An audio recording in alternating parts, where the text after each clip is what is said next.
travailler, évoluer et bâtir une carrière, comment la diaspora africaine investit-elle dans le monde du salariat? Entre héritages familiaux, parcours migratoires et aspirations personnelles, le travail prend des sens multiples. Mais avant de plonger dans le sujet, jingle!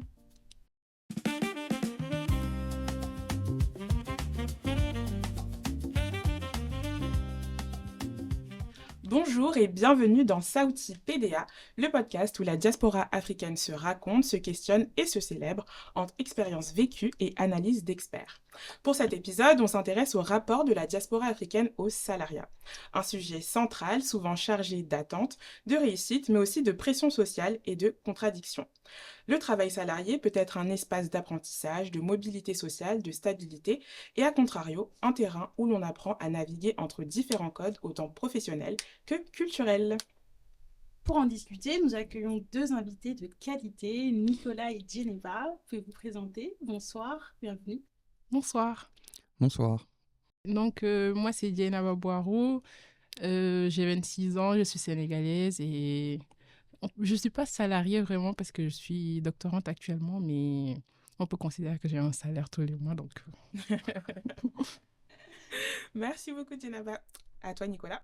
Et donc, bonsoir à tous. Moi, je m'appelle Nicolas. Je suis actuellement étudiant et donc j'ai bientôt rentré sur le marché du salariat et du marché de l'emploi. Je suis en dernière année d'études à HEC Paris. Mon parcours étudiantin, il a été assez long puisque j'ai fait Dauphine, puis après, justement, HEC. J'ai été aussi sportif de niveau en parallèle. Et justement, là, c'est vraiment un gros cap qui va passer maintenant puisque j'ai terminé tout ce cycle-là de sport et d'études pour justement chercher mon premier CDI. Ok, et merci Nicolas pour cette présentation. Des présentations bien complètes, on aime beaucoup. Du coup, pour entrer dans le vif du sujet, déjà on va poser les bases. Pour vous, au départ, qu'est-ce que le travail salarié représente ? Pour moi, c'était juste... Je dirais que c'était un moyen de gagner ma vie. Okay. Et c'est le premier exemple que j'ai eu de par mes parents qui sont tous les deux salariés. Donc pour moi, c'était une évidence que j'allais finir, ou en tout cas débuter ma carrière en tant que salarié. Ok. Et toi, Nicolas ? Pour ma part, j'aurais tendance à dire que c'était un peu plus compliqué. En fait, il y avait la première représentation quand j'étais un peu plus jeune. J'aurais tendance à dire que c'était cette sécurité de l'emploi, en fait, la possibilité surtout de pouvoir mettre en place des projets, par exemple d'investir, d'avoir un premier prêt. Je ne l'associais pas forcément à de la richesse ou même à un salaire régulier. C'était plus cette association avec le fait, justement en France, de pouvoir me lancer dans de nouveaux projets d'investissement. Parce que justement, on sait qu'il y a du freelance, l'entrepreneuriat, enfin d'autres voies qui sont possibles. Mais pour pouvoir se lancer sur différents projets avec ces voies-là d'investissement, on sait que c'est très compliqué. Donc pour moi, c'était vraiment plutôt, j'associais vraiment le salariat au fait de pouvoir me lancer dans les projets, de la stabilité, et aussi, justement, comme je le disais juste avant, commencer un nouveau cap. Ok. Et quand tu parles de stabilité, tu parles principalement de stabilité financière ou il y a d'autres types de stabilité qui te parlent ? Le fait que, par exemple, quand tu signes un CDI, tu sais pas quand tu vas être envoyé, où il n'y a pas de fluctuation d'activité, quoi. C'est ça aussi, oui, justement, il y a quand même la stabilité financière, pour être tout à fait honnête, savoir qu'on aura toujours le même salaire à la fin du mois, enfin, tant qu'on n'a pas évolué, mais qu'on sera payé à la fin du mois à une date fixe, surtout quand on est dans des grosses entreprises. Donc finalement, ça déjà, c'est un gros atout. Okay. Et ensuite, oui, forcément, cette stabilité de savoir qu'on va pouvoir évoluer au fil des années, en tout cas selon la filière qu'on a choisie. Donc cette stabilité d'évolution, cette croissance plutôt linéaire. Et aussi, la stabilité de l'emploi. On est en France, on sait qu'un CDI, c'est plutôt stable. On sait qu'on ne peut pas non plus être viré du jour au lendemain, ou en tout cas pas sans avoir de compensation. Donc vraiment, oui, stabilité financière et stabilité, stabilité en termes de carrière et stabilité dans la vie normale de manière générale. Okay. Et moi, j'aimerais savoir, est-ce qu'au cours de votre parcours académique et soit bientôt du coup professionnel, à un moment donné, votre vision du salariat a changé de par vos choix de parcours, etc., ou pas du tout ? Bon, moi, ça a beaucoup évolué parce qu'au début, du coup, j'avais une vision un peu biaisée de la chose. Déjà, pour le choix de carrière professionnelle, je m'orientais plutôt vers des métiers. Je cherchais à chaque fois quel salaire gagnaient à peu près les gens qui travaillaient dans tel ou tel secteur pour pouvoir choisir. Et ensuite, bon, je me suis retrouvée dans l'ingénierie et au bout d'un moment, tu te rends compte que les attentes qu'on a, en tout cas par rapport vis-à-vis des salaires, ne sont pas vraiment conformes à la réalité du marché. Même l'ingénierie, on dit que souvent, c'est très bien vu d'être ingénieur, etc. C'est associé à un statut social assez élevé, on va dire, mais vu nos réalités, ou mes réalités à moi, ou mes attentes que moi j'avais personnellement, c'était pas forcément. Ça suffisait pas, le salaire C'est pas assez bien payé, quoi, tu veux dire. ouais, c'est pas assez bien payé par rapport à ce que je voulais, ou oui, c'est à quoi j'aspirais de base. Donc, après, à ce moment, donc, tu te tournes ou tu penses à des solutions alternatives, etc., à voir qu'est-ce que tu peux faire à côté ou comment en fait améliorer ou compenser ce manque qu'on estime avoir par rapport à ce salaire. Bah moi, je pense que c'est un petit peu sur un des points. Enfin, moi, pour moi, il y en a deux. Il y en a un qui te rejoint énormément. Le premier, c'est le point financier, justement, comme tu as dit. Et le second, c'est plutôt mon point de vue. En tout cas, il a vraiment changé aussi sur l'autonomie et la liberté qu'impliquait le salariat. En fait, pour le premier point, sur le point financier, pareil. Pour moi, le salariat, c'était la première vue que j'avais, la première opinion, c'était le salariat ne me permettra pas forcément d'avoir accès à des rémunérations ou très élevées ou à beaucoup de cash. Finalement, je dirais qu'il y a le salariat, voilà, on parlait de localisation soit en France, soit à l'étranger, donc déjà, finalement, ça reste un statut salarié, donc déjà, ça change. Ce point de vue-là a changé, a évolué. Et finalement, certes, cette rémunération peut varier, et surtout à la baisse en France, mais finalement, voilà, avec les avantages que ça apporte en termes d'investissement, par exemple, ça se jauge et ça s'équilibre. Ensuite, donc justement, là, sur ce point-là, je te rejoins énormément. Et le second aspect, c'était surtout qu'au départ, j'avais vraiment l'impression que le salariat aussi, c'était un moyen, c'était un blocage en termes d'autonomie et surtout de croissance, d'autonomie et de liberté, de flexibilité dans ma carrière. En fait, je pensais que surtout dans les grosses sociétés qui sont assez fixes, qui ne permettent pas forcément de vraiment faire des choses, j'avais vraiment ce point de vue que je pourrais pas continuer à grandir, à faire des tâches, pas faire ce que je veux, mais en tout cas pouvoir m'épanouir pleinement dans ma carrière. Et justement, ce point de vue-là, il a changé parce que vraiment avec des expériences passées que j'ai pu avoir, que ce soit avec des managers, différents managers, tuteurs, mentors, j'ai pu voir qu'en fait, le salariat, ça pouvait être finalement aussi comme de l'entrepreneuriat, pas vraiment, on n'est pas entrepreneur de notre propre société, mais on peut être, en étant salarié, entrepreneur de son propre parcours aussi. Donc, savoir les compétences qu'on développe en entreprise, ce que l'on veut faire. Et finalement, il y a plein de sociétés aussi. Donc, mon point de vue, il a aussi évolué là-dessus et je le vois moins maintenant comme une prison, comme ce que je pouvais avoir comme avis avant, du coup. Ok, trop bien. Depuis tout à l'heure, vous parlez un peu de comment est-ce que vous avez réfléchi en amont avant de vous lancer un peu dans le salariat. On a l'impression que vous avez fait vos choix un peu individuellement, mais est-ce que vous avez l'impression que votre histoire familiale, votre milieu social, il a eu un impact sur vos choix? Oui, en tout cas pour ma part, déjà au début, je parlais de mes parents qui sont salariés, etc. Donc, même mon parcours académique, c'était... en fait, depuis mes premiers souvenirs d'enfance que j'ai les plus lointains, j'ai toujours voulu faire les études universitaires, par exemple, aller le plus loin possible, ensuite m'engager dans une carrière professionnelle, etc., etc. Et ce que je voyais de plus gros, c'était être, par exemple, une chef d'entreprise, par exemple. Ok. Mais je ne me voyais pas créer l'entreprise, mais plutôt être embauchée comme directrice d'une entreprise, etc. Donc, et je pense que c'était fortement influencé par mon entourage et ce que je voyais autour de moi, en tout cas. Ok. Moi, c'est à peu près, je dirais, j'ai été quand même pas mal influencé, mais finalement, c'était assez opposé. Il y a eu vraiment cette dualité. Moi, pour donner un peu plus de détails, je suis métisse. Ma mère, elle est française. Mon père, il est gabonais. Et moi, du coup, je suis franco-gabonais. Et j'avais vraiment ma mère, voilà, qui, elle, a eu un parcours totalement salarié, de bout en bout, qui a fait un CDI du début jusqu'à la fin avec une carrière professionnelle respectable, qui lui a permis d'avoir des avantages, des inconvénients aussi, mais je voyais beaucoup d'avantages. Mon père, lui, il a eu une carrière quand j'étais petit, je l'ai pas trop vu, mais du coup, c'était plutôt CDI à ce moment-là. Et en fait, après le reste, depuis le début, on va dire, de ma conscience, enfin, depuis que je suis conscient un peu de ce qui m'entoure, j'ai toujours vu en tant qu'entrepreneur. Ok. Donc justement, c'est pour ça que j'ai vu un certain degré d'épanouissement chez les deux, et des fois, ils n'avaient pas forcément d'épanouissement. Donc, je voyais vraiment cette dualité. Ok. Du côté entrepreneur aussi, bah, forcément, pas mal de risques aussi que tu peux voir. Et justement, sur le côté salarié, moins de risques, mais des fois, peut-être plus de pression de la hiérarchie et moins d'épanouissement. Ok. Donc, j'ai justement ce dont je parlais avant, ces deux points de vue que j'ai eus, ces différentes barrières, je les ai souvent vues comme ça. Donc, j'ai vraiment été pas mal influencé. Même encore aujourd'hui, justement, je vois ma carrière un peu avec cette dualité-là. Un premier parcours salarié pour peut-être justement cette stabilité, ce côté sécurisé, et surtout, bon, voilà, en école de commerce, on a aussi un prêt, donc histoire peut-être de le rembourser aussi quand même, enfin, avec une certaine sécurité. Et par la suite, peut-être, pourquoi pas, un parcours entrepreneurial. Et justement, même ma sœur aussi est entrepreneuse, donc beaucoup d'influence justement sur le côté plus afro, mon côté gabonais tout simplement, sur le plan entrepreneurial. Ouais. Ok.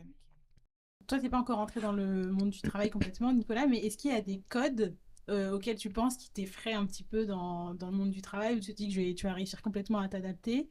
Et toi, Djeneba, pareil, est-ce que, du coup, en étant doctorante et du coup un peu salariée, il y a des codes que tu dois suivre, auxquels tu as dû t'adapter au fur et à mesure de ton parcours? Bon, je trouve qu'il n'y en a pas vraiment. En tout cas, en y réfléchissant, je ne trouve pas d'adaptation particulière. Bon, après, en fait, c'est comme tout travail, il y a des horaires à respecter. Et je trouve même que c'est un peu plus flexible puisque c'est dans le secteur de la recherche et donc tu peux travailler depuis chez toi, etc. Et comme adaptabilité, j'ai pas l'impression de voir en tout cas quelque chose que j'ai fait en particulier de plus qu'un salarié normal. Ok. Ok. Et t'as pas cette impression parce que c'est des codes que tu aurais déjà assimilés pendant ton cursus scolaire? Je pense que si, c'est principalement à cause de ça, Ok. et à cause ou grâce à ça, et puisque j'ai pas connu d'autres systèmes et que je m'attendais à que ce soit ainsi, donc il n'y a pas de vrai bouleversement ou de choses inattendues qui soient passées ou que j'ai eu à noter en tout cas. Ok. Ok. Moi, j'avoue que là, du coup, à contrario de tout à l'heure, j'ai vraiment un avis qui est totalement différent. Enfin, pour moi, il y a vraiment des codes. Enfin, j'ai pu faire de l'alternance avant et plusieurs stages, que ce soit dans des environnements peut-être plus start-up, d'autres beaucoup plus corporate en banque.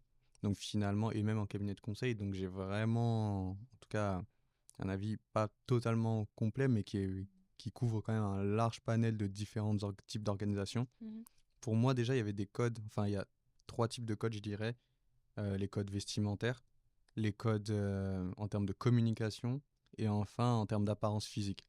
Moi, du coup, ça se voit pas puisque c'est un podcast, mais du coup, c'est ça. Mais du coup, par exemple, en termes d'apparence physique, j'ai des cheveux, enfin, voilà, plutôt afro, avec, je mets souvent des dégradés, taper. Je sais qu'il va falloir que ça change et que je réduise un petit peu la hauteur de mes cheveux sur le dessus. C'est ça, mais pour l'instant, enfin, je peux la moduler un petit peu, mais ça n'empêche que je sais qu'il va falloir que je rentre un peu plus dans le côté un peu plus conforme parce que c'est pas forcément les codes, exactement, surtout dans les milieux que je veux intégrer. Et c'est par rapport à ce que tu as observé ou par rapport à des remarques qu'on t'a fait? Alors, pas des remarques, puisque on va dire que peut-être, et ça, je vais être tout à fait honnête là-dessus, je pense que peut-être le fait déjà d'être un homme, et ensuite, parce que j'étais en banque et en conseil en stratégie, donc du coup, ça reste quand même très normé. Je pense que le fait d'être un homme, je pense que le fait d'être sportif aussi, judoka, ça dissuade pas mal de remarques qui pourraient être... Non, c'est vrai. Et au moins, il l'assume. Non, mais c'est vrai, justement, là-dessus, ça me rend, du coup, enfin, je dirais beaucoup pas de compassion au sens négatif du terme, mais beaucoup voilà, de compassion, puisque justement, bah, j'ai ma fiancée aussi, et je suis en couple, donc je sais qu'une fille va souvent tendance à recevoir beaucoup plus de remarques facilement. Moi, justement, j'ai pas eu ça, mais je sais que ça peut jouer, ça peut être juste être un biais, ça peut apporter un biais, que ce soit un entretien, ou que ce soit quand on va peut-être t'octroyer certaines missions, ou dans l'environnement professionnel. Donc déjà, il y a l'apparence. Ensuite, la communication. Moi, je viens de banlieue à la base, je viens du 77 en Seine-et-Marne. J'ai été ensuite dans le 91. Donc, certains tics de langage que j'ai pu avoir tout au long de mon lycée, par exemple un wesh qui va sortir peut-être naturellement, ou certains tics qui sont très négatifs. Ça, petit à petit, heureusement, en étant passé par Assas, Dauphine, puis HEC, j'ai pu les retirer, ou en tout cas arriver à les contrôler, parce que à un moment, c'était tout simplement rentré dans mon langage naturel. Donc, heureusement que les études supérieures m'ont permis de corriger ça. Donc ça, c'est sur la communication. Et enfin, le dernier, c'était en termes vestimentaires. Ouais. Forcément, dans le cadre bancaire, conseil, dans les grosses entreprises, ça va peut-être faire sourire certains, mais voilà, le pull Bexley, le col zippé, ça va pas seulement... C'est ça, ça va pas être seulement le costume, mais ça va être voilà, le pull avec col zippé, la chemise, le pantalon chino, les mocassins, petit à petit, qui vont venir remplacer peut-être un polo simple, ou même un polo simple, ou même une chemise, mais qui serait juste une chemise blanche comme ça. Enfin, pas personne ne venait juste en chemise, mais c'était très rare. Et généralement, ça va être le pull avec la chemise en dessous, ou en tout cas la veste de costume, mais ça sera généralement très peu de fois juste la chemise. Donc moi, en tout cas, voilà, j'étais de gros changements, une grosse adaptation, mais j'ai eu de la chance aussi parce que je dirais que ma double culture et l'environnement dans lequel j'ai évolué m'ont permis de m'adapter très rapidement, et déjà d'avoir certains codes qui m'ont été inculqués tout au long de mon enfance aussi. Et est-ce que tu n'as pas eu l'impression de te brider ? Et si oui, est-ce que ça t'a impacté négativement à un moment donné ou pas du tout ? Alors, j'aurais tendance à dire que pour la communication, non, puisque je savais que c'était déjà des tics qui n'étaient pas normales à avoir et que c'était pas quelque chose de bien. Donc en fait, dès que j'ai eu mon bac, ces tics que j'ai eu au lycée, j'ai commencé à travailler dessus. Ça a pris du temps, puisque en fait, je jonglais entre l'environnement peut-être un peu plus banlieusard, du judo, du sport, où forcément on va pas faire attention à ça, mais j'ai déjà travaillé directement dessus. Sur le côté vestimentaire, c'est vrai que ça, c'est le truc qui me dérange le plus. Honnêtement, franchement, non, c'est vrai, mais franchement... T'aimes pas les pulls à col zippé ? Le pull, justement, ça va, mais la chemise tout le temps, c'est un détail. Mais par exemple, venir en costume, ça peut facilement me faire perdre 15-20 minutes, au moins 15 minutes le matin, parce qu'il faut déjà que le costume il soit au pressing régulièrement. La chemise, pareil, repassée. Faut que tout soit prêt, même le soir, le temps de tout préparer. Donc compliqué aussi. Et en termes d'apparence, c'est vrai que mes cheveux, j'y tiens. Pour l'instant, j'en ai, donc j'en profite. C'est vrai que de ce côté-là, là, je pense que je vais ressentir vraiment une certaine... je pense que je vais me brider là-dessus. Donc sur 2 points, oui, je pense que je vais devoir me brider un peu. Ok. Après, moi, je pense qu'avec le voile, par exemple, puisqu'il parlait de ses cheveux, je trouve que j'ai eu de la chance d'avoir eu un travail où c'est accepté que je mette mon voile tous les jours. Et donc, ça a fait que j'ai pas eu à faire de changement ni quoi que ce soit. Mais c'est vrai qu'au quotidien, quand tu vas t'habiller, tu vas éviter de... Je sais pas, comme par exemple de mettre une grosse robe et avec le voile, etc. Donc, tu vas penser à un style qui va... un juste milieu, pour pas qu'on te catégorise ou pour ne pas renvoyer une image de personne... je sais pas, comme ils le disent, extrémiste ou quelque chose comme ça. Moi, j'aurais peut-être une question par rapport à ça, et si jamais c'est trop personnel, n'hésite pas à pas répondre. Mais est-ce que c'est seulement dans l'environnement professionnel ou c'est de manière générale aussi ? Ou peut-être même dans l'environnement scolaire ou quand tu étais en études ? Quand j'étais en études, il n'y avait pas ce problème vraiment parce que, bon, tu viens, tu fais ton cours et les profs, ils s'attardent pas à... En fait, ils s'attardent pas dessus. C'était plus pour la recherche des stages, par exemple. C'était compliqué. Mon premier stage, je l'ai trouvé 2 mois après et je l'ai trouvé au Sénégal. Je n'ai pas pu le trouver ici. Et pourtant, je faisais des concessions. Je mettais un turban ou des trucs comme ça. Je ne mettais pas le voile pendant les entretiens. Mais à chaque fois, on me demandait, on me posait la question, est-ce que vous pouvez le retirer ou pas, des trucs comme ça. Et puisque je disais non et que j'y tenais, ça représentait une certaine barrière. Et là, j'ai eu de la chance que, bon, dès le premier entretien, c'est passé. Et il y a des femmes voilées aussi qui sont dans mon labo, etc. Donc, ça fait partie de leur principe, je ne sais pas, ou règles. Ils avaient déjà intégré ça. C'est ça, Okay. Ils sont ouverts. Ils ont cette politique d'ouverture. Ok, trop bien, franchement. Et du coup, on a parlé un peu de physique, on a parlé un peu de code. Du coup, toi, Djeneba, t'es venue pour les études en France, Mm. sachant que tu viens du Sénégal de base et du coup, là, tu vis en France. Mhm. Et toi, Nicolas, ton papa est gabonais. Est-ce que vous avez l'impression que le fait que vous soyez, bah, toi, t'as une biculture et toi, Djeneba, t'as une biculture aussi maintenant, hein. Est-ce que vous avez l'impression que votre biculture, elle vous a apporté soit des atouts, soit des inconvénients pour vous adapter au monde du travail? Peut-être que oui, je vais commencer. Alors moi, pour ma part, j'ai vu presque que des atouts. Ok. En fait, des atouts, donc dans le monde du travail ou même tout au long de mon parcours, bah, peut-être pour rester que sur le monde. En vrai, tu peux tout, oui, ok. Ok, ok. Bah, en tout cas, il y a eu des atouts et du coup, quand même quelques inconvénients. Mhm. Je dirais que le plus gros inconvénient, c'est des fois le manque de repères. En fait, le problème, c'est que quand on a une double culture et Mhm. qu'en plus on évolue dans des environnements qui peuvent être bah, pour certains beaucoup plus français et d'autres beaucoup plus afro de Mhm. manière générale, en fait, ça crée une sorte de dissonance en fait Mhm. tout au long de ton parcours puisque pendant quelques années, tu évolues dans un environnement beaucoup plus français où par exemple, tu vas être le seul Gabonais, enfin seul Africain au sens plus large. Mhm. Et du coup, des fois, après, sentiment totalement inversé, tu vas évoluer pendant 3 4 ans dans un environnement où en fait, il y a très peu de blancs autour de toi, tout simplement. C'est vrai, et du coup, bah, par exemple, à Dauphine, Mhm. enfin voilà, par exemple, à Dauphine, dans ma classe, à un moment, j'étais le seul noir. Mhm. Et en plus, je le rajoute tout le temps pour rigoler, je suis métisse. Et du coup, mais du coup, c'est ça. Donc, il y avait quand même cet inconvénient, souvent cette dissonance qu'on peut avoir. Et en fait, pour s'adapter et pour savoir, en fait, on sait jamais, en fait, entre guillemets, quel camp choisir tout au long de mes études. En gros, tu Mhm. sais, et c'est vraiment, je pense, le bon terme. Tu sais jamais vraiment quel camp choisir. Tu sais pas trop comment te placer tant que tu trouves pas vraiment, on va dire, pleinement ton identité. Et Ok. donc, du coup, ouais, c'est cet inconvénient de savoir, mais en fait, où est-ce que je dois être, dans quel, entre guillemets, camp je dois être. Après, finalement, tu vois que tu as ton propre camp. Mais ça Mhm. prend du temps, ça prend du temps à avoir et à intégrer, en tout cas. Et ton propre camp, c'est quoi plus précisément? Bah, C'est je quoi, suis on aimerait métis bien savoir. franco-gabonais. Donc, je suis pas l'un à gauche ou à droite. Je suis moi, je T'es suis au milieu. métisse, C'est ok. ça, je suis métis. Et ça prend beaucoup de temps à intégrer, je trouve. Donc, déjà, ça, c'est l'inconvénient, puisque ça peut avoir quand même un impact tout au long des études, Mhm. inconscient, mais ça peut créer des biais.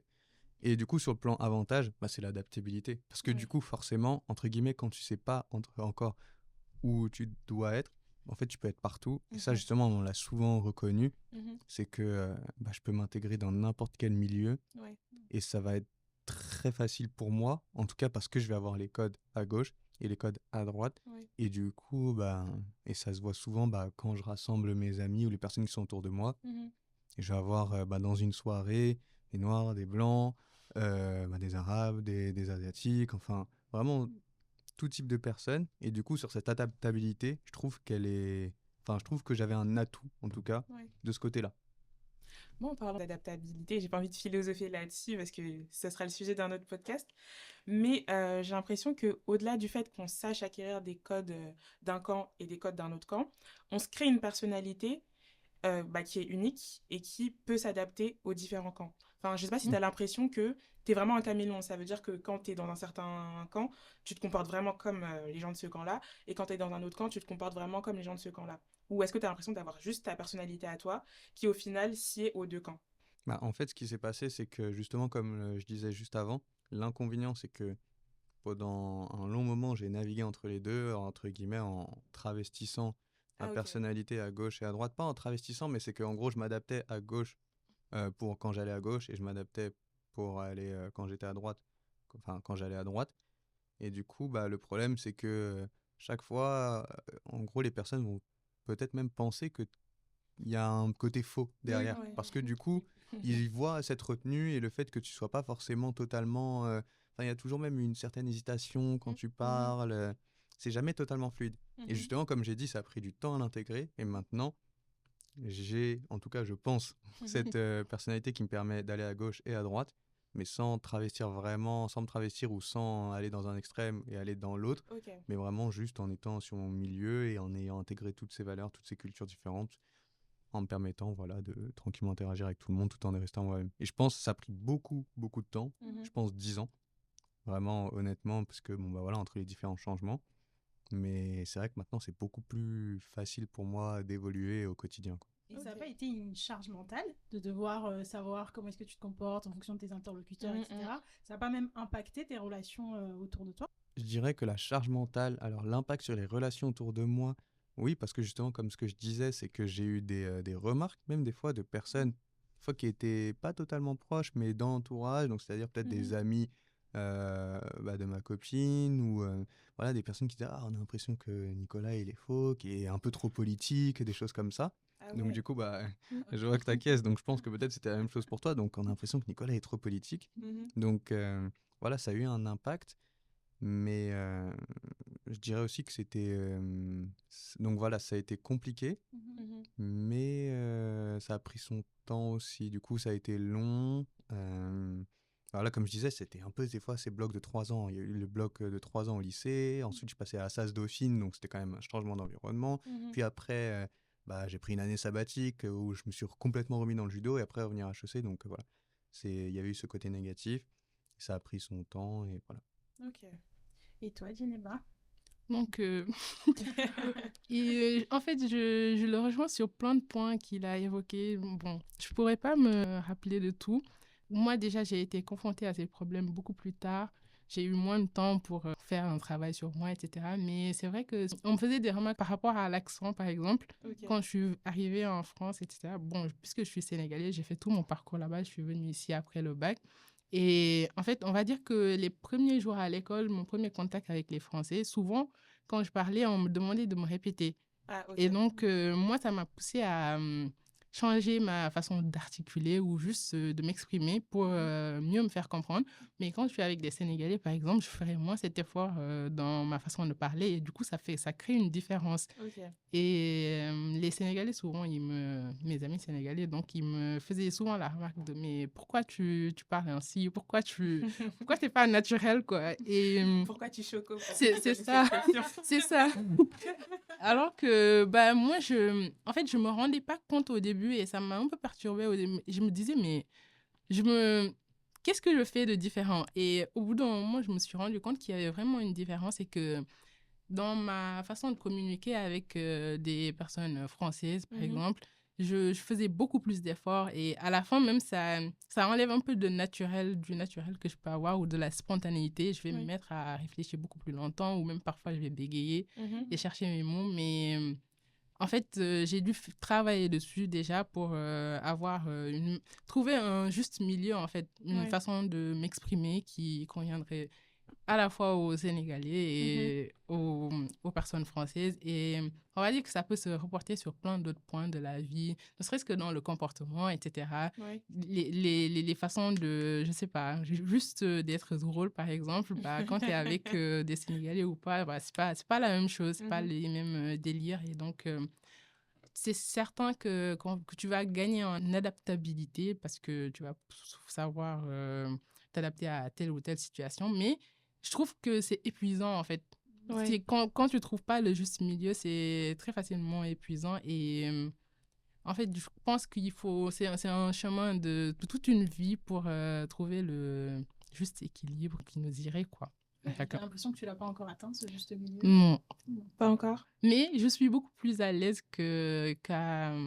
parce que je pense qu'au début, quand tu te prends des remarques, par exemple, ça te pousse à te remettre en question parce que ça choque et ça te renvoie à la perception que les gens ont de toi. Et très souvent, parfois, c'est pas la même perception que tu avais de toi et donc ça te pousse à... Je sais pas. C'est choquant au début, mais après, tu t'y fais.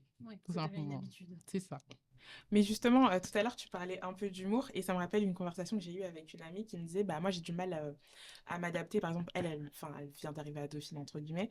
Elle a du mal à s'adapter parce que elle dit que c'est pas le même humour avec une population qui ne lui ressemble pas. Et ça, c'est une expression que j'entends souvent, c'est une justification que j'entends souvent. Et je trouve que c'est un lien avec le rapport à l'intime. J'ai l'impression que dans certaines origines, dans certaines classes, voilà, peu importe comment on décide de diviser la société, on peut vite être intime avec une personne, mal lui parler, et on va considérer que c'est de l'humour. Là où, par exemple, dans des milieux un peu corporate, un peu école élitiste, on va dire, le rapport à l'intime est un peu vraiment différent. Est-ce que ça, c'est quelque chose que vous avez ressenti? Est-ce qu'à des moments, on s'est dit, on vous a regardé et vous vous disiez, mais la personne pense que je suis trop à l'aise là? Moi, je pense que c'est plutôt le contraire. Ah, ok. Ah ouais? Parce que, ouais, vu que je viens d'une culture sénégalaise où il y a le sens du respect avec les gens. Par exemple, avec mes potes sénégalais, on va pas s'insulter, on va pas se dire, on va pas se dépasser, ne serait-ce qu'un tuement ou un truc comme ça, on se le permet pas, tu vois. On va trouver des façons de le dire, mais on va pas se le dire directement comme ça. Donc, des choses comme ça, dans le monde du travail, par exemple, avec des collègues, quand on commence à être amis, moi, j'ai dû travailler sur moi pour ne pas mal prendre certaines choses et juste de me dire que non, c'est pas grave, genre, c'est amical ou sa façon d'exprimer son affection. Et toi, Nicolas? Bah, moi, je pense que ça va être à peu près la même chose que toi, mais peut-être pas pour les mêmes raisons. En fait, ça va être super court. Au départ, justement, peut-être que aussi le côté sportif, et en fait, je me réfrénais beaucoup. Ok. Donc, j'étais très stoïque, très dur. Enfin, je rigolais jamais. C'était vraiment. Je me disais, mais ouais, il faut rigoler, il faut se détendre et tout. Enfin, c'est pas normal, là, rigoler un petit peu. Ou je me disais, non, dans le monde corporel, dans le monde de l'entreprise, je suis pas avec des amis. Et en fait, le problème, c'est que finalement, on va passer tellement de temps dans le monde de l'entreprise. Parce que si, en fait, on a tendance à, surtout notre génération, à vouloir mettre vraiment une séparation. Mais malheureusement, dans le type de métier, ou même dans beaucoup de métiers, en tout cas, qu'on peut exercer, si, en fait, cette séparation, elle sera toujours un peu floue, même s'il faut savoir la gérer, mais elle sera quand même un peu floue, il faut être réaliste là-dessus. Et du coup, moi, justement, pareil que toi, j'ai appris à me détendre, et dans le monde corporate, et même avec les gens que je côtoyais, pour faire des blagues sans être irrespectueux, mais vraiment en gardant cette limite, c'est-à-dire même le vouvoiement et le tutoiement, ou appeler les gens par leur prénom naturellement, comment ça va, ou même un vouvoiement, je dirais chill. Ouais. Vraiment le vouvoiement de chill, j'espère que vous allez bien, comment ça se passe actuellement, enfin des trucs comme ça, même avec un partenaire ou un directeur, parce que en fait, c'est des humains aussi, et en fait, si tu parles de manière très stoïque avec eux, c'est gênant. Oui. Enfin, c'est gênant, c'est ça. Ça crée une barrière dans la communication et même dans la manière dont vous allez sociabiliser aussi. Moi aussi, j'ai eu ce problème-là. Vous voyez tout le monde. Ah ouais? Donc, je comprends. Oui, parce que je pense que c'est culturel. Moi, dans ma culture, quelqu'un qui est, je suis ivoirienne de référence, qui est beaucoup plus âgé, tu vas pas le tutoyer aussi facilement au premier abord. Donc, je voyais tout le monde, même ma manager, et tout le monde devait me dire, mais arrête de me vous voyez. Et je pense que limite, ça les offensait que je les vois tout le temps, tu vois, parce que je créais une barrière inconsciente entre eux et moi. Ok. Donc, je comprends. Est-ce que vous avez des black tips à lancer dans le milieu corporate? Non. En plus, j'essayais de chercher. Non, j'en ai pas vraiment. C'est vraiment du comique de situation, peut-être? Oui. Ok. Et il y a certains sujets dont ils sont friands. Enfin, en tout cas, moi, personnellement, dans ma boîte, à midi, les gens, ils aiment parler de leurs animaux, de leurs enfants, ou de leur sommeil. Tu vois, des sujets un peu larges, mais qui sont pas trop intimes, qui font que tout le monde peut participer à la discussion. Ok. Après, ça dépend bien sûr de ta proximité avec chacun, mais des sujets un peu globaux ou un peu d'actualité, vous avez vu ça, sans trop que ce soit politique ou autre, ça permet un peu de détendre la situation et de faire une petite blague. Ok. Moi, je dirais qu'il y a aussi, après, c'est peut-être plus avec les personnes de notre âge, mais vu qu'on peut aussi avoir ces distances-là quand on les connaît pas dans un milieu élitiste, en fait, c'est le second degré. Ouais. Enfin, vraiment, le second degré, rigoler. Et en fait, justement, c'est ce second degré-là, enfin, l'humour, justement, ce que tous les internationaux détestent, enfin, voilà, que ce soit en Amérique du Nord, des trucs comme ça, et les gens ne comprennent pas du tout, on dit que c'est l'humour français, aussi le sarcasme. Et vraiment, sans aller non plus dans l'excès, mais le sarcasme second degré, sans être trop non plus méchant. Mais des fois, ça marche bien, tant que ça reste gentillet, ou je sais pas, toi, quand il y a quelqu'un qui dit qu'il va aller s'entraîner le midi, ah ouais, toi, t'es un sportif, toi, dis donc, des trucs comme ça. Enfin, vraiment en rigolant là-dessus de manière tranquille, second degré, un peu de sarcasme, mais sans être. On sent que c'est pas trop méchant. Et je trouve que ça. Enfin, je me souviens quand j'étais en stage de césure, ça marche trop bien. Enfin, vraiment, ça. Régulièrement, t'es comme ça et en fait, tu vas rigoler tranquillement, ça détend l'atmosphère sans créer une gêne non plus. Bon, faut pas non plus aller, dans l'excès directement avec une personne qu'on vient de rencontrer, quoi. Ouais, non, ça serait grave gênant. Non, ouais, c'est Un ça. N+4, salut, toi, t'es un sportif. Alors, le mec, il me dit, je comprends rien. Mais... Ça, il va se dire, elle est à l'aise, elle dit donc, là. Être trop à l'aise. Parce qu'il y en a qui étaient, et moi j'ai vu des personnes à qui ça a valu la période d'essai. Donc je pose ça là. Ah ouais? Oui. Mais c'est vrai que là, du coup, là, on parle de salariat, mais à chaque fois, je fais des petits stages, des trucs comme ça. Tout ce que j'entends, c'est que la génération Z, elle n'est pas assez adaptée justement au monde du travail, dans le sens où elle n'a pas les codes, elle est un peu trop à l'aise, elle n'aime pas travailler. Bah, déjà, c'est un peu compliqué quand tu veux travailler. Est-ce que c'est des remarques que vous êtes déjà pris? Oui, vous les jeunes ceci, vous les jeunes cela. Moi, jamais. Je vais Ah être ouais. honnête. Après, je pense que c'est comme tout ce qu'on voit sur les réseaux sociaux et sur plein de sujets qu'on va pas forcément évoquer aujourd'hui, mais je pense que rien que dans la voix, on comprend les sous-entendus. C'est qu'entre ce qu'on voit sur les réseaux sociaux, ce qui est aussi montré et la Mhm. réalité, après, ça dépend aussi. Bon, c'est vrai que quand on est dans un milieu avec plus 5 écoles de prestige, forcément, ça change aussi le point de vue. Ouais. Non, moi, j'avoue que j'ai généralement quand même eu des gens qui, autour de moi, enfin, et ça dépend peut-être de l'entourage aussi, les postes qu'on vise. Moi, j'ai pas forcément eu beaucoup ça. Ok. Ouais, vraiment, j'ai toujours eu des personnes qui étaient pas amoureux de leur travail, Mhm. pas abusés, mais voilà, qui rechignaient pas forcément à faire les tâches. Et en même temps, c'est normal parce que, vu ce qu'on vise et Ouais. vu les enjeux, on sait qu'il y a une forte sélectivité.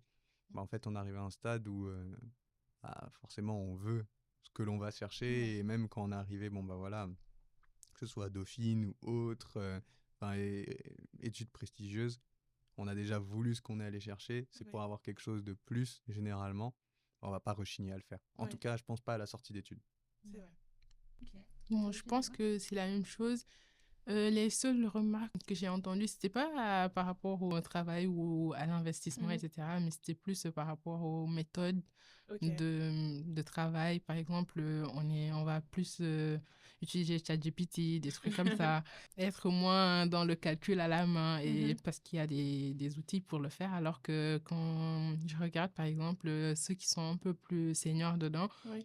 ils vont faire les démonstrations au tableau, ils vont vouloir vérifier à la main tous les trucs, Ouais. etc. Et donc, c'est juste ces petites différences et des remarques qu'ils vont te faire pour montrer un peu le contraste entre les générations, mais c'est pas quelque chose de méchant, quoi. Ça ne nuit pas à l'atteinte des objectifs, par exemple, qu'on se fixe. Ok. Ouais, c'est ça. Moi, j'ai une question. En ce moment, on parle beaucoup de syndrome de l'imposteur, etc. Et je me dis que tous les deux, vous êtes quand même dans des domaines où parfois ça peut être un peu stratégique, ça peut être des grosses décisions qui ont des impacts importants. Est-ce que vous avez déjà ressenti ce sentiment-là dans votre parcours, dans vos activités ou pas du tout? Alors moi, je dirais que oui, le syndrome de l'imposteur, je l'ai beaucoup eu. Dans le monde professionnel, moins, parce qu'en fait, on a un poste de junior au départ. Donc, en fait, on sait que des tâches déjà qu'on va réaliser vont être... En tout cas, quand j'étais sur des jobs très corporate, Oui. stages très corporate, non, on est sur un stage, on est junior, on sait que les tâches qu'on nous donne sont moins exposées, généralement, en tout cas. Quand on commence à être un peu plus exposé, même on sait qu'on est sur un scope déjà qu'on maîtrise un peu plus. Donc, forcément, en tout cas sur peut-être pour parler français, en tout cas si on est sur un périmètre de tâches que l'on va maîtriser. Donc non. Par contre, c'est vrai que oui, dans d'autres, j'ai eu ce syndrome de l'imposteur. Peut-être dans d'autres stages déjà un peu plus en start-up, quand je devais aller contacter. Forcément, en start-up, on prend plus de responsabilités. On va contacter des gens en plus senior level si on veut aller chercher un peu plus d'argent parce qu'on est sales. Oui. Donc là, oui, directement, si tu parles à un potentiel client et que tu es plus exposé et que toi, tu es dans l'entreprise, enfin dans la start-up depuis un mois, donc, du coup, là, un peu de syndrome d'imposteur. Oui. Et après, syndrome d'imposteur, c'est un peu plus dans les études. Ok. Mais c'était pas lié. C'était peut-être lié à deux choses, le côté un peu banlieue et le côté aussi sportif de niveau, mais pas forcément dans le salariat. Ça, je l'avais pas eu parce que dans l'environnement professionnel, je me suis toujours bien senti. Ouais, Ça. mais Ok. tu peux partager un peu plus après, peut-être que t'as pas forcément envie, hein, Mm. le côté sportif ou banlieue que tu as pu avoir. Oui, non, carrément. En fait, c'était assez simple déjà en banlieue. Melun, c'est 40 km de. Je vois des rires par rapport à la. Mais là, c'est grave. C'est ça, justement, quand j'arrivais au parking avec mon cheval et tout, ça choquait un peu les gens, je comprends, mais on s'y fait après petit à petit. Non, plus sérieusement, oui, déjà, en fait, la banlieue, forcément, on n'a pas les mêmes références. Moi, par exemple, Dauphine, au départ, c'était juste une école qui me permettait de conjuguer le sport et les études. Ok. Je savais pas que c'était une bonne université. Ah oui. Ouais, vraiment, c'est quand j'ai postulé et que je me suis un peu renseigné, Ouais. que là, j'ai compris. Au départ, pour moi, non, c'est juste qu'il y avait un programme pour les sportifs Le de haut parcours niveau. talent. Ok. C'est ça le parcours talent. Mm. Et aussi, justement, le côté sportif, c'est qu'au départ, je pensais que justement, quand j'avais intégré Dauphine, je pensais que j'avais pas forcément le niveau scolaire, mais que j'ai été rentré juste grâce à mon statut de sportif de haut niveau, parce qu'en plus, j'avais beaucoup de mal au niveau des notes. Dauphine, c'est dur. Franchement, la deuxième année de licence, c'est dur, Ouh là macro, là, micro, la ouais. pire année. C'est ça, c'est compliqué, c'est exigeant. Et après, petit à petit, ça s'est estompé en rentrant sur un parcours scolaire plus classique. ça s'est estompé petit à petit quand j'ai vu que en travaillant dur sur des tests standardisés, bah, j'avais des bons ou très bons résultats et en fait ça part assez vite. Mais oui, pendant une grosse période, ce syndrome d'imposteur lié à est-ce que tu es là pour tes capacités intrinsèques ou est-ce que tu es là parce que tu es aussi sportif? Moi aussi, bah, je le rejoins sur le fait que bah, le syndrome de l'imposteur, je ne l'ai pas ressenti dans le milieu professionnel. C'était bien avant avec les études. Donc, moi, on va dire que j'ai eu un parcours assez linéaire pour mes études. Au Sénégal, quand j'ai fait mon bac la première fois, par exemple, je n'ai pas réussi la première fois. Et du coup, c'est quand je l'ai refait la deuxième fois que je l'ai réussi, on va dire. Et je l'ai eu avec une mention qui m'a permis d'avoir une bourse d'excellence, de venir ici, etc. Et on va dire que sur le moment, quand, par exemple, l'échec, ça ne m'avait pas affecté, je me suis dit, bon, on se reprend, etc. Je me suis organisée de sorte à réviser, apprendre, faire tout ce qu'il faut pour m'en sortir, etc. Et après coup, c'est une fois ici, du coup, avec la bourse d'excellence, etc., tu côtoies des gens qui sont donc excellents, qui sont venus parce qu'ils étaient les meilleurs du Sénégal. Et moi, j'ai l'impression que c'est après ça que j'ai eu du mal à gérer des échecs scolaires, par exemple, parce que quand j'avais de mauvaises notes, etc., donc j'avais plus la même force qu'avant. Parce qu'avant, puisque je me disais, mais c'est forcément une erreur des gens, c'est pas possible que... Genre, je me disais que, en fait, il y a quelque chose qui ne va pas dans le système. C'est pour ça que j'ai pas réussi au bac et tout. Mais là, en fait, puisqu'il y avait eu déjà cet échec, je me disais plus que est-ce que j'ai vraiment ma place ici ou pas? Et est-ce que c'est pas juste par chance que je me suis retrouvée où j'en suis actuellement? Et on va dire que c'est plus des résultats, etc. Des résultats scolaires parce que il faut... Je crois que quand on a ce syndrome, il faut quelque chose de concret qui nous prouve que, bien évidemment, et ça pouvait pas être un hasard de se retrouver là où j'en suis aujourd'hui. Ça aurait été trop de chance, mais ça, en fait, on va dire que ça demande beaucoup de travail au cerveau pour lui faire comprendre que non, genre, ça va, tu as travaillé, t'en es là, et en fait, quand tu travailles, tu as de bons résultats, et sinon, bah...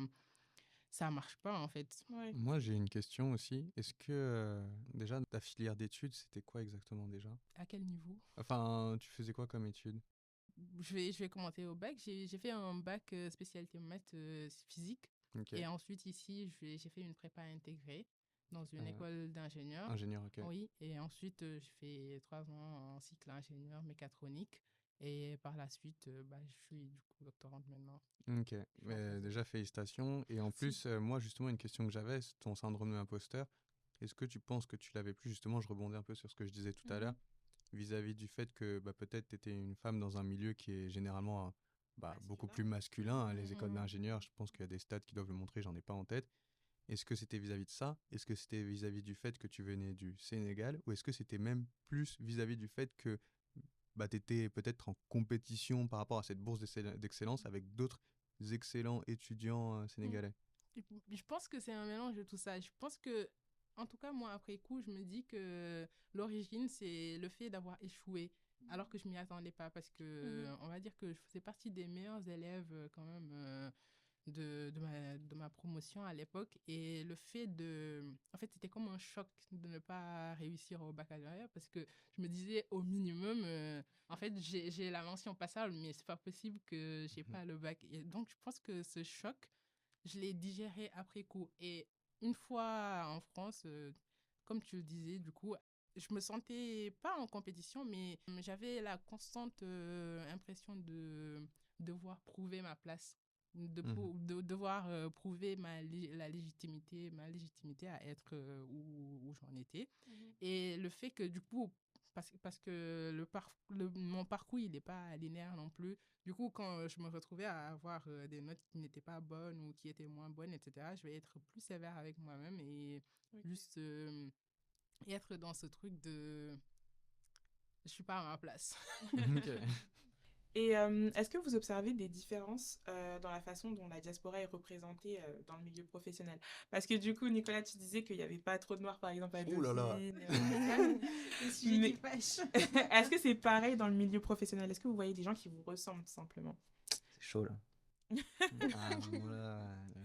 je- Tu veux commencer ou pas? Bon, moi, après, Possible. puisque je suis pas chez moi, je m'attends pas forcément à voir des gens qui me ressemblent. Ok. Et on va dire que là, dans mon entourage, il y a déjà 2 Sénégalais qui ont fait leurs études au Sénégal et qui sont comme presque dans ma situation, qui sont avec moi au CEA. Et je trouve que c'est déjà beaucoup. Et, et par rapport à la représentation, moi, ce qui m'étonnait le plus, c'est que dans mon secteur d'activité, je voyais pas beaucoup de gens, en fait, beaucoup de Noirs qui aient grandi en France, qui sont issus des minorités, par exemple, Mhm. qui sont... J'ai fait mes études d'ingénieur, mais les seuls Noirs qu'il y avait, c'était des gens qui venaient du Sénégal. Du coup, j'en ai connu une qui venait du Gabon aussi. Mais souvent, c'était donc des gens qui venaient d'Afrique, qui venaient poursuivre leurs études ici, mais pas des gens venant d'ici. Ouais. Et pareil, au laboratoire, il y a plein d'étrangers qui viennent d'un peu partout, de plein d'origines. Ouais. Et je trouve pas en fait, en termes d'étrangers, il y a plein d'étrangers, mais en termes de diaspora africaine, Ceux qui sont nés ici. oui, et ceux tout, qui sont nés ici, c'est juste ça que je remarque être qui sont pas absents. très bien Ouais. représentés. Est-ce que ça t'affecte quelque part ou pas du tout? Tu te dis que c'est normal, t'es en France. Je me dis pas que c'est normal, je me pose juste la question. Et m'affecter, je pense que je m'y attendais pas forcément. C'est juste que la remarque, non, c'est quelque chose de bizarre, je trouve. Parce que je me dis pourquoi ils sont pas là. Ouais. Mais après, quand tu étudies l'univers, je sais pas, politique ou même social, etc., tu comprends en fait derrière ce qui peut pêche, causer cette répartition sociale. Bah, écoute, je pense que ça s'est vu en tout cas que j'avais vraiment envie de réagir là-dessus. Parce que déjà, moi, le premier constat, c'est que forcément, vu que je suis né en France, euh, justement en Île-de-France et que je suis banlieusard aussi, forcément, en fait, moi, je m'identifie pas à enfin, je m'identifie voilà, à la diaspora, mais je vais pas m'identifier par exemple à un Gabonais qui est né à Libreville. Ouais. Parce que forcément, en fait, on n'a pas grandi, on n'a pas été élevé dans les mêmes conditions, même si on partage la même nationalité. Et en fait, justement, moi, j'ai vu d'énormes différences. Et limite, et en fait, je suis pas le seul à partager ce constat, c'est que un étudiant issu de la diaspora africaine, plutôt subsaharienne, ou un professionnel issu de la diaspora africaine subsaharienne, la représentation et du coup venant de banlieue, c'est catastrophique. Non, vraiment, je prendrais ce terme-là, à partir du moment où plus tu évolues dans des milieux élitistes, plus ça va être catastrophique. Premier constat, c'était du coup à Dauphine, dans le parcours talent, on était deux, justement un Congolais et un Gabonais, issus de la diaspora, dans la classe. On n'était que deux. Encore à ce moment-là, on peut se dire, comment? Sur une classe de combien? 30. 30, ok. On peut et encore parce qu'on était dans un petit parcours, le parcours talent. On peut se dire à ce moment-là, pourquoi pas, en soi, c'est presque 10%. Why not? Ouais, c'est ça, c'est plutôt 8, mais pourquoi pas, et tout. Enfin bref. Deuxième constat, troisième année de licence, j'étais seul. Là, ça a été vraiment un gros constat. J'étais seul, noir, issu de banlieue. Master, on était 3. Là, j'étais quand même assez étonné. Mais j'étais le seul garçon. Ah, ok. Donc, un autre constat quand même. J'étais le seul garçon noir issu de banlieue. HEC. Et là, c'est à HEC en fait que ça a été le coup de marteau, le coup de massue total. En gros, et c'était déjà un constat que j'avais vu avant. Plus on montait dans les milieux élitistes, plus les représentations, les représentants de la diaspora africaine ou même, en fait, ça sert à rien de dire la diaspora. En fait, les seuls représentants étaient africains. Ouais. Et en gros, c'était que il n'y avait pas de banlieusards africains ou issus de la diaspora qui étaient dans des milieux très élitistes.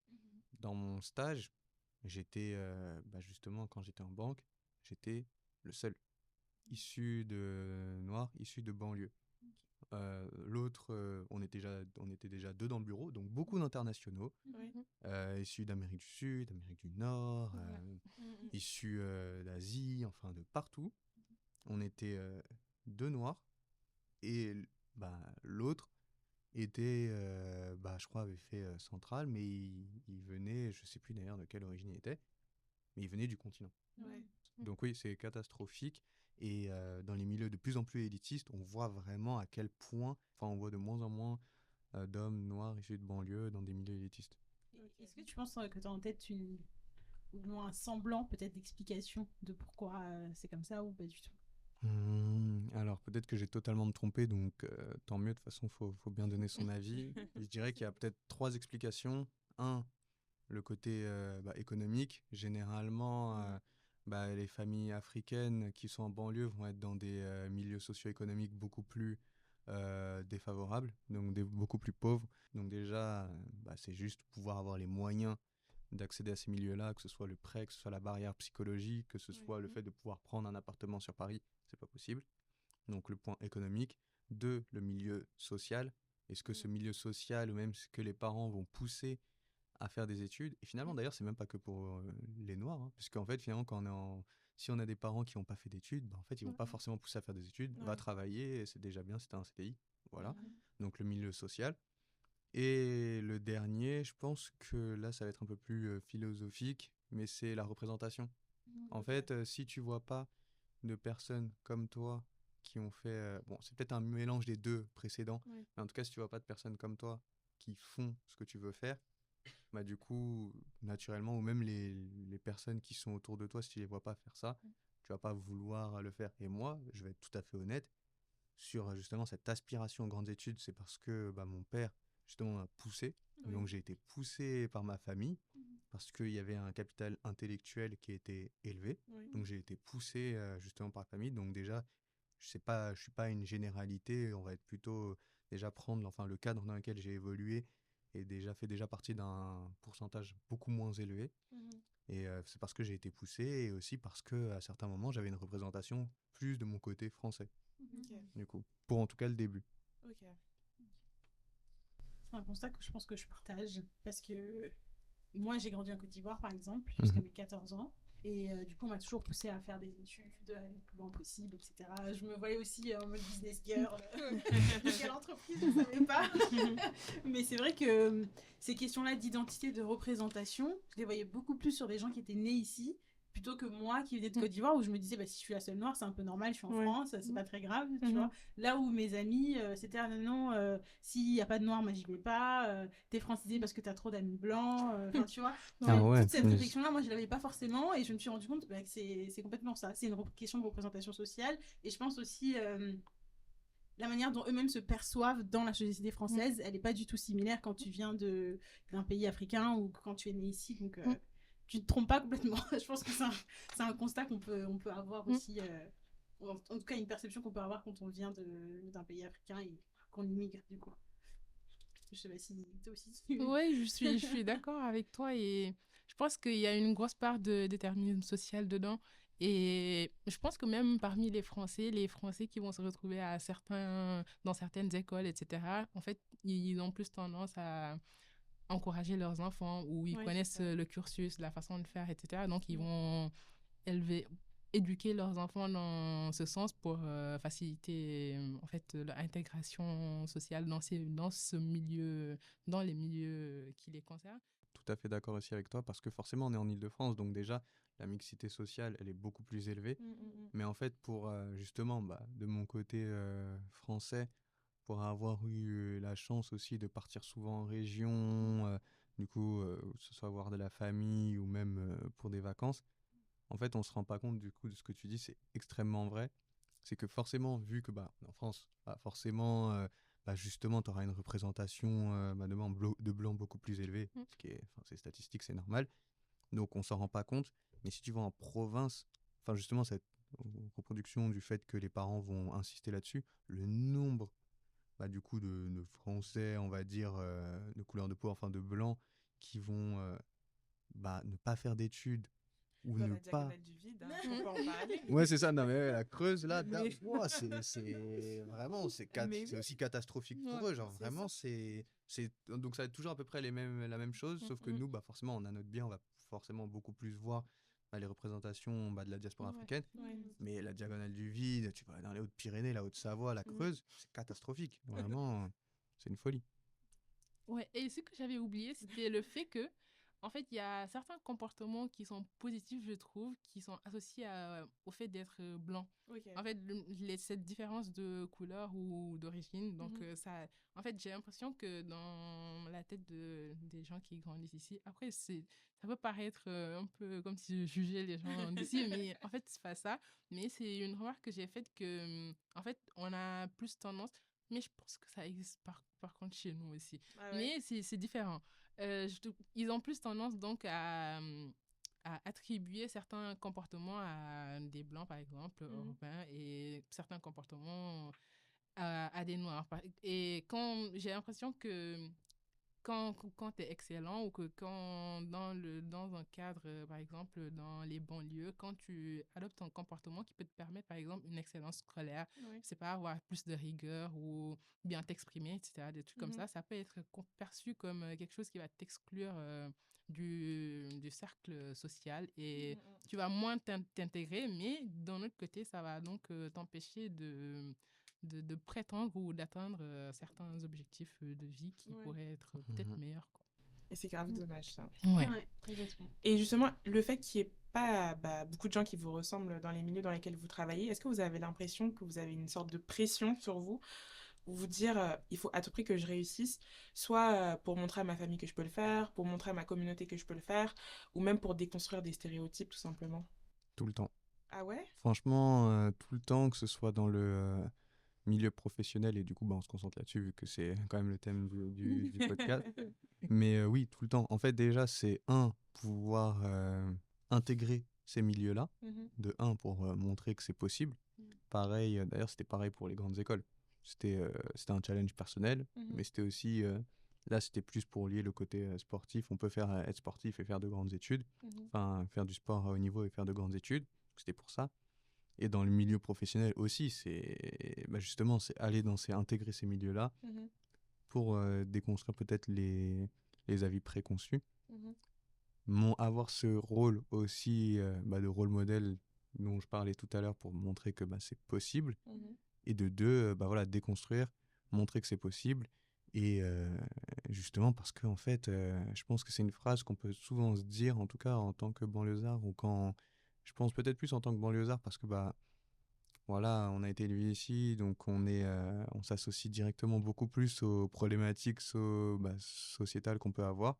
C'est de se dire, non, on n'est pas tous pareils, ou des choses comme ça va être un truc. C'est vraiment une folie ce que je dis, mais c'est vrai. C'est de se dire, directement, on va être associé, on a l'impression qu'on va directement être associé à des comportements négatifs. Et peut-être que du coup, je mets des mots crus sur des choses qu'on n'a pas tendance à dire. Mais oui, on a l'impression d'être associé directement à certains comportements. Et donc, justement, en adoptant l'attitude la plus parfaite possible, je me dis que je vais permettre de déconstruire ces avis-là. Et vraiment, c'est une pression que je me mets régulièrement. Et c'est pesant? Justement, comme j'ai dit, petit à petit aussi, il y a des choses qui sont... Il y a du positif et du négatif. À un moment, oui, comme je disais tout à l'heure, le wesh, non, c'est pas normal. C'est pas un tic de langage que tu dois avoir au quotidien. C'est pas, en tout cas, je pense pas que c'est quelque chose qui doit être associé. Donc, il y a du positif, puisque ça te permet aussi, sur certaines choses, en tout cas sur certains points, d'adopter peut-être en tout cas certains codes qui sont aussi importants dans certains milieux, et qui d'ailleurs, de manière générale. Et oui, des fois c'est négatif, parce que du coup tu te dis, bon ok, d'accord, t'aimerais juste pouvoir être un peu plus relâché, parce que tu sais que en fait, quand d'autres personnes qui ne sont pas associées à ces stéréotypes vont être relâchées, en fait tu vois qu'elles sont tranquilles. Je le vois même avec les personnes autour de moi, ma copine ou quoi qu'est-ce. Des fois, elle va pouvoir adopter certaines attitudes. Dans sa tête, je me dis, mais punaise, moi, si je fais ça, franchement, enfin, je me dis... Non, mais c'est ça, soit extrémiste, ou même pas, mais ils vont dire, ouais, un Renoir, en plus, ça peut faire un peu le stéréotype du Renoir sportif de banlieue, des trucs comme ça, qui adoptent certaines attitudes.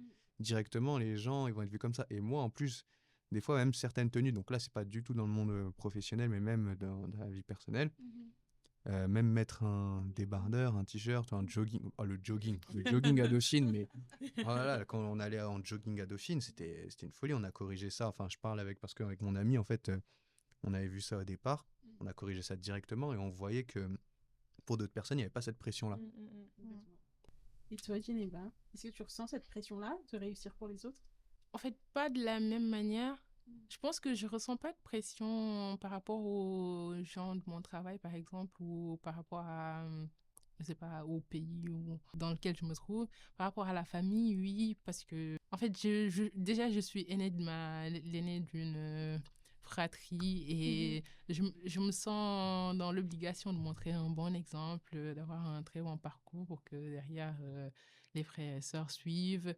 Et derrière aussi, bah, il faut surtout que être là pour la famille, on va dire, et ne pas être un échec dans le sens où je considère que ouais, les parents, ils ont investi, ils ont tout fait pour que j'ai une bonne éducation.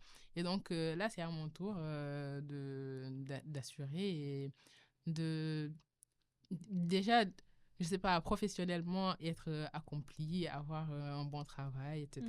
Mais surtout aussi pouvoir accomplir des rêves que j'ai eus depuis petit. Après, je sais pas, actuellement, je me demande si ces rêves sont mes rêves à moi ou ce sont des rêves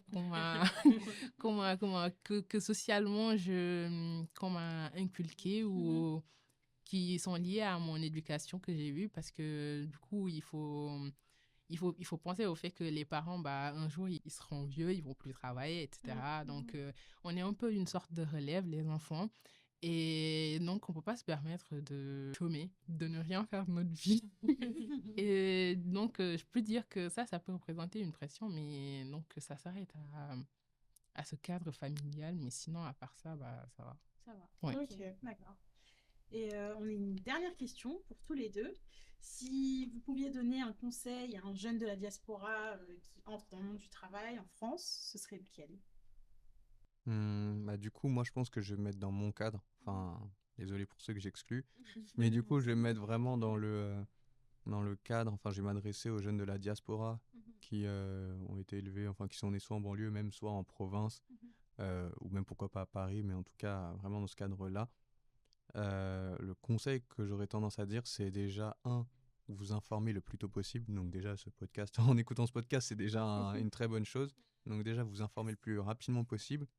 Et aussi, ne pas hésiter à poser des questions, ne pas être gêné de poser des questions. Et surtout, et voilà, même quitte à déranger. Ne pas hésiter à déranger parce que, bah, du coup, la plus grosse différence que vous aurez avec les autres, ça sera l'information.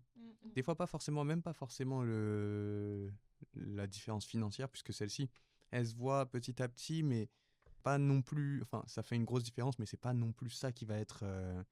Enfin, si, ça va faire une grosse différence, mais ce que je veux dire, c'est qu'elle peut être comblée, ce manque de capital financier peut être comblé par une information suffisante, en tout cas jusqu'à un certain niveau. Donc, n'hésitez pas à poser des questions, informez-vous, quitte à déranger, quitte à contacter même une centaine ou une millier de personnes, parce qu'en prenant les bonnes décisions au bon moment et à temps, déjà vous éviterez de perdre du temps, déjà de 1, puisque moi j'en ai perdu beaucoup pour pouvoir arriver là où j'ai pu arriver, et aussi, bah, vous n'aurez pas l'impression d'être en retard par rapport à quelqu'un qui...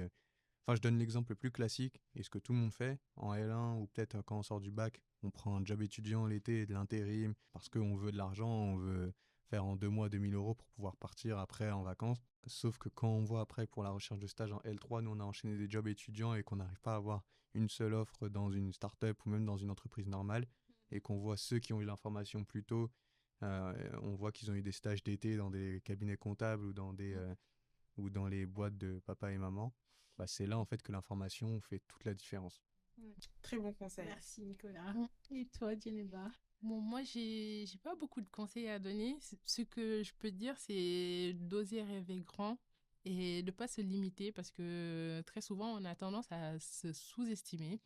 Et en se donnant les moyens, on peut atteindre des choses qu'on n'aurait même pas pu imaginer donc au début.